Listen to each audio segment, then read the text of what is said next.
मराठी भाषा विभाग, महाराष्ट्र राज्य साहित्य आणि संस्कृती मंडळ व लोककवी वामनदादा कर्डक बहुउद्देशीय प्रतिष्ठान बुलढाणा संयुक्त विद्यमाने होऊ घातलेले दुसरे लोककवी वामनदादा कर्डक साहित्य संमेलनाच्या निमित्ताने आज या ठिकाणी अतिशय उत्साहाचं वातावरण आहे, आनंदी वातावरण आहे।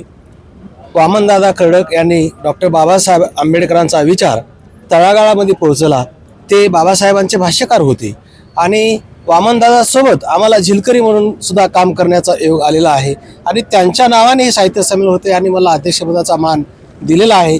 त्याबद्दल मी बुलढाणावासियांचे आभार व्यक्त करतो। त्या साहित्य संमेलन 2 दिवस चालणार आहे। वेगवेगळे परिसंवाद आहेत, मुलाखत आहे, जलसा आहे, कवी संमेलन आहेत।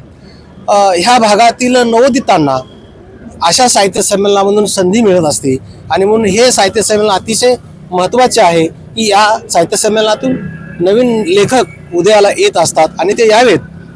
या वामनदादा कर्डक साहित्य संमेलनाच्या माध्यमातून मी समाजाला हे सांगू इच्छितो की आपण परिवर्तनाचा विचार घेऊन जनमानसामध्ये जावं आणि बाबासाहेब आंबेडकरचा विचार, संविधान या बाबतीमध्ये जन आंदोलन उभं राहावं ही अपेक्षा मी व्यक्त करतो। आणि विशेषतः मला बुलढाणावासियांचं अभिनंदन करायचं आहे आणि आभार व्यक्त करायचे आहेत की लोककवी वामनदादा कर्डक यांचा पहिला पुतळा या बुलढाणा शहरामध्ये वसलेला आहे। त्यामुळे ती ह्या शहराच्या दृष्टीने अतिशय अभिमानाची गोष्ट आहे।